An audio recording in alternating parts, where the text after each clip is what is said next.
What's up, YouTube? Welcome back to the channel. My name is Dustin, and today we're going to talk about throttle cables and the best way to hook them up. Now, this is going to be a wide variety of engines that anything that uses a pull type throttle linkage, a mechanical lever or cable, this stuff's going to work. Now, today, as you can see, I've got in the shop I think it's a War Eagle 1860. It's got a 23 horsepower pusher fan, not for sure, maybe 54 inch, something like that. A nice little unit. And it's got a turnstile up top here that we're hooking up a brand new throttle cable to. Now, the industry standard for hooking up any kind of throttle cable or transmission linkage like this is going to be a Teleflex or C-Star 3300 style cable. And that series of cables is very easy to understand because you can go through the numbers through their website and look and see the distance and the lengths that you need. Now, just FYI, this 18-foot boat actually required a 30-foot cable to be able to go up here, down through the bottom of the boat, all the way to the end, and then back up through the tower back there and have enough leverage or enough slack to be able to let the fan articulate. So it's very easy to get rid of a couple feet of Teleflex 3300 cable. Just make sure you don't sell yourself short. So let me get up there into the boat and we'll talk about how to hook this up. Don't forget to subscribe and ring the bell, and let's get into today's video. Okay guys, so this is a standard Teleflex 3300 cable. Now there's a 3300, a 4300, and then the standard outboard style control cable that's actually a 3/8. Okay. I believe the 3300, this is a 10/24 thread.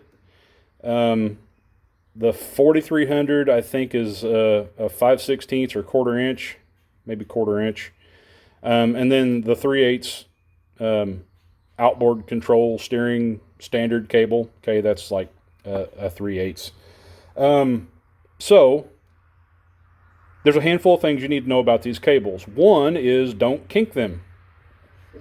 See right here that this cable has had a kink in it. Now I've kind of mashed that down with a hammer and everything to get it to work properly again, and it's salvageable. It's not great. Now the length of throw is something that you're going to want to look at. On these smaller cables, the length of throw, okay, that's it. What that is, 3.5 inches. Yep, right about 3.5 inches. Okay.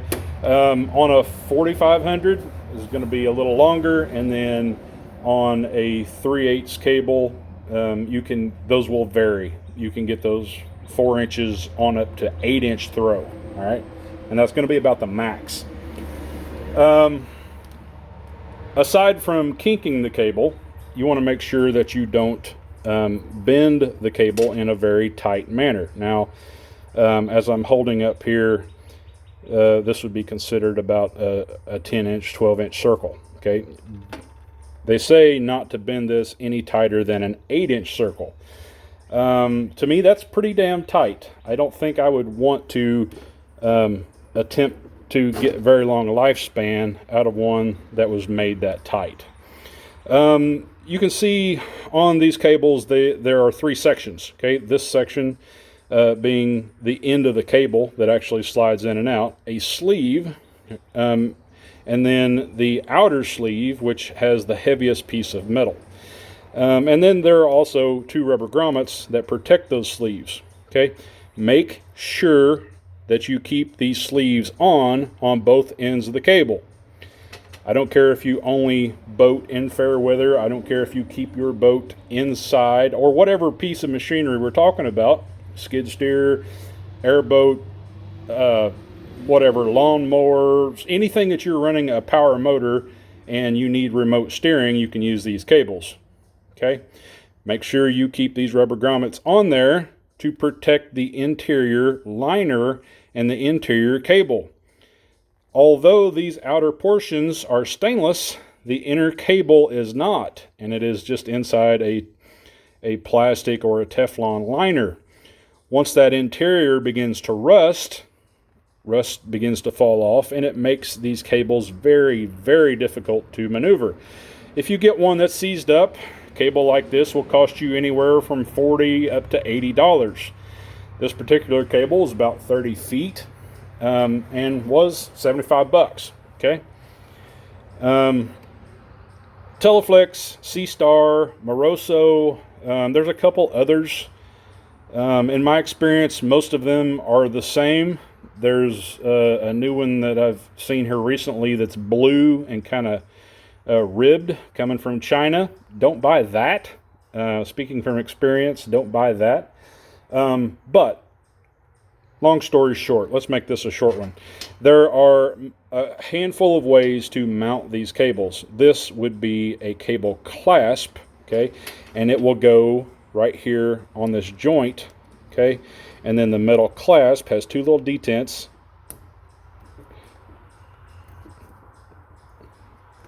There we go, and it goes just in that groove. Now you can see it's got a little bit of movement to it, but the whole point is to isolate the distance from here to here. That way when you push on one end of the cable, the liner itself does not move. All right. If you don't plan ahead and you didn't buy a clasp for your installation, there is another option. This is an 1/8 inch wire rope tie, or wire rope clip, okay? It's a U-bolt, guys. That's all it is. But it will not fit exactly inside that, all right? You're going to have to mess with it just a little bit. Now, this one I've taken and with a pair of pliers opened this gap up just a little bit, but more importantly, if you can see here with the camera angle, that I took a flat disc and kind of thinned both sides. That way, when I put it on, it will actually come down there and ride all the way in that groove. All right. So we're not worried about the distance. We're not worried about the distance from here to here because we're not going to use this cable clamp collar anymore. You can see the distance on the bottom of that. That gives you about 1/2 inch.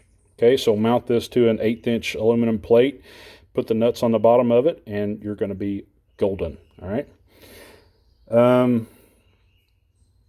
Let's look at a couple different ways to make the connections, either to your carburetor or to your foot pedal, or in this scenario, we're using a squeeze throttle. So let's look at a couple different options for the ends of our cable. So we'll try to do some camera work here to where we can actually see this end that we're talking about. But right here you can see we've already mounted our U-bolt into our piece of aluminum, okay? And this piece will actually move around a little bit. It's no big deal. But more importantly, if you can, look right down inside there. And this is a ball and joint, okay? I get the camera in there a little bit. Look right in there. We've got a ball mounted to the end of our throttle linkage. Okay, and then this rides on that ball. Pull the collar back. Sorry for the camera work, guys.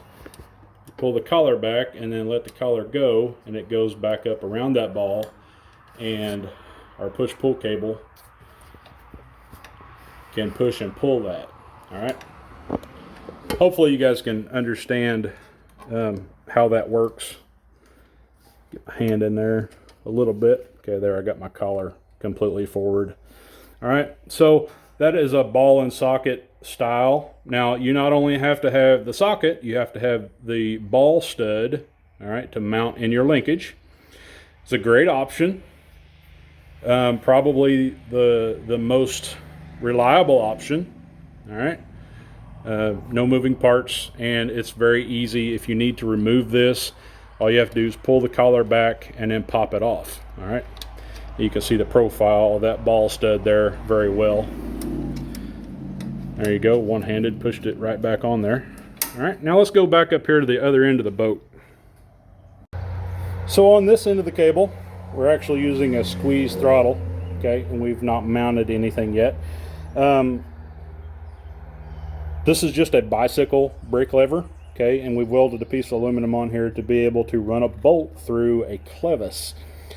Now, if you look online, you can get a clevis end, okay, for a throttle cable. Just another option aside from the ball and socket. The only downfall, it has to be in line, okay, versus a ball that would mount off to the side, okay. Either way, doesn't matter. You can plan for that. And then we're going to mount our clasp down here. We'll figure out exactly where it needs to be, but when determining this, you want to look at your throw. Now, I want to make sure that at idle and at low RPM that this lever isn't any wider than my hand, okay? I've got smaller hands, so if it'll fit me, then it'll fit most people. But looking at this, let's watch our lever right down here, okay? Look on the back purlins on the building, and we'll look and see how much leverage we have, how much throw we have, all right? So right about where it's at, we've got about 1.5 inches of throw, and that's going to be just fine. Just keep in mind the distance from the hinge point to the distance of where you're going to mount your clevis. It will increase the throw, okay, the distance that clevis is traveling. However, it will also make it harder to squeeze. So by lengthening this fulcrum, okay, it actually shortens the fulcrum over here. And while I get a lot of throw out there, it doesn't give me very much strength. So I want to mount this as close as possible, but as far out as necessary. All right, guys? So that's where, right there is where I want to be at idle. And then I want to make sure when I squeeze this that I hit full wide open throttle just right before I bottom this out and hit my grip. All right? Takes just a little bit of tuning, but mount it so it's close, and then the distance of your cable, if I can do it with one hand, okay, you can unthread this and fine tune that. 1/8 of an inch may seem like a mile when it comes to adjusting the throttle on any given setup. So the only thing I got left to do is hook this up. We've already lengthened our handle here. This is still a short handle on this particular fan, but having a narrow deck, you want to make sure that it is as short as possible, but as long as necessary to make sure that you've got plenty of power to be able to turn that fan. See how everything works back there, cable system, okay? You guys want more on this, leave a comment below. We're going to build a few fans this summer, so yeah, the more you know, the easier it is to build in your own shop. Guys, I hope you enjoyed the conversation today about using Teleflex 3300 cables for control cables or for throttle cables.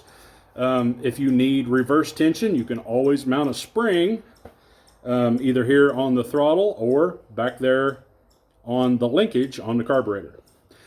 Guys, as always, stay safe, shoot straight, shoot often. Don't forget to wear the PFDs, and if you see me in the shallows, come say hey. Y'all be good. We'll see you on the next one.